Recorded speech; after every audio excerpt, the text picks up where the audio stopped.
For decades, antibiotics have been the frontline weapon in the battle against bacterial infections. But recently, the bugs have been fighting back. New strains of antibiotic-resistant bacteria are emerging that can defeat the most powerful drugs available. Now, Australian scientists are looking at a new way to counteract those bacteria. Gavin Fang reports.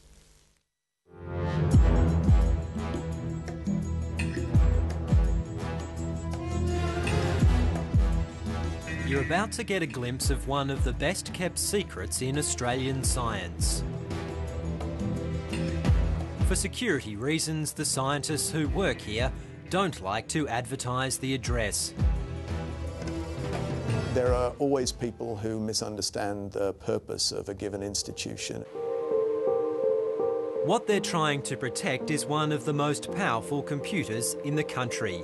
A supercomputer that is giving researchers the muscle to push back the boundaries of science.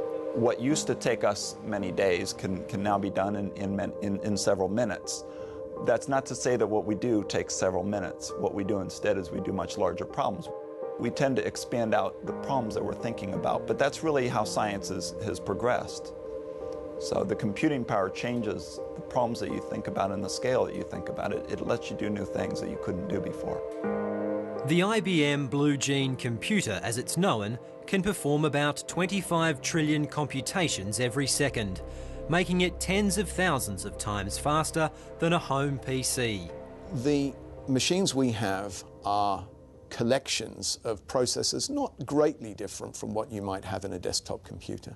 But whereas in a desktop computer you might have one or two, in the typical supercomputer you would have thousands of those processors, and they're all interconnected so they can all work together and share information back and forth. All that computer power needs a focus, and right now one of the things it's working on is the problem of potentially fatal antibiotic-resistant bacteria. Associate Professor Matthew Perugini is leading the team pitting the supercomputer against the superbug. Antibiotic resistance is one of the most important global health problems. There is an increasing rise in antibiotic-resistant strains. These are bacterial strains such as golden staph and other superbugs like vancomycin-resistant enterococci. And these are prevalent in our community, number one, but also in our hospitals. I haven't sort of felt like I wanted to eat a lot of foods. Chelana Veri knows all about antibiotic-resistant bugs. She returned from a holiday in Morocco last year with an illness that at first baffled the doctors at the Royal Melbourne Hospital. Came home about a week after I was back, sort of starting really weird pains and shivers, and then gradually a really bad back pain, and then my body sort of just shut down.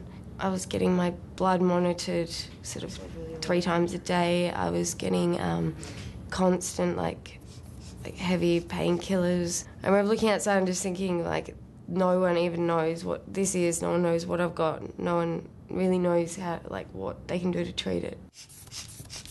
It turned out that the 25-year-old had an antibiotic-resistant strain of the common bug E. coli. It took 4 different types of antibiotics to get the bacteria under control. 6 months later, she's still not completely recovered.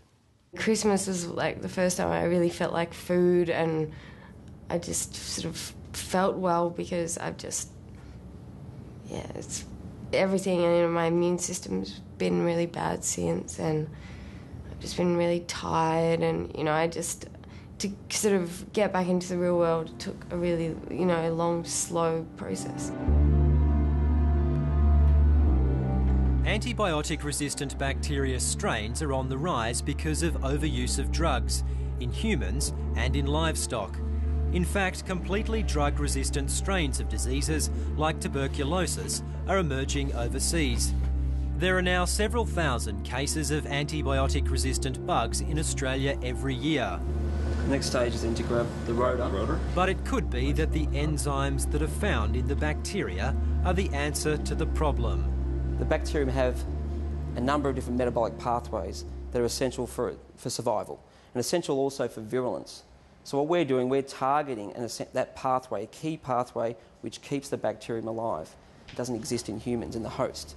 So it makes it therefore quite attractive to target that particular pathway, given that it's unlikely that you will develop side effects in the human host.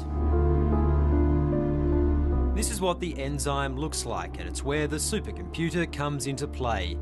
Using the computer, the research team has modelled how the enzymes in the bacteria move. It turns out that the dynamics of a protein, that is how a protein moves around, jiggles and moves, actually can also help determine its function. As a protein moves around and changes its conformation, it can open up little cracks and crevices. Our hope is that we can actually start to get small molecule inhibitors into those little cracks and crevices. In a sense, change the way that we think about designing antibiotics. And what we're seeing is that the enzyme's actually undergoing all these dynamic motions. And by using that information, we can then target the drugs that target various, if you like, sub-motions within the enzyme.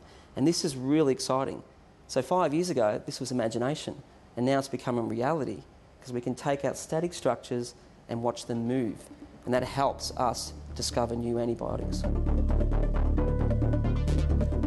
The work will have to be tested on real bacteria to prove that it's accurate and before any drugs can be developed. But scientists say in the future, it's likely more biological research will be done in the virtual world. One could imagine that if our ability to model how, say, drugs interact with their targets and how they affect an organism as a whole, then we could basically avoid any sort of animal testing. We could do it all in silico, if you like, in the computer, which would certainly be a great benefit. And I don't think there's anybody who would quarrel with trying to do that. It might be a decade before that happens, but the revolution seems to have already begun. The reality is it's probably more than $1 billion to develop an antibiotic, and approximately 20 to 25 years. But with a supercomputer, we can drastically reduce that time of discovery. We can simulate very powerful simulations, complex simulations, and as you can imagine, reduce the time it takes to discover that drug by potentially up to 50, 60, 70, even 80% of the time.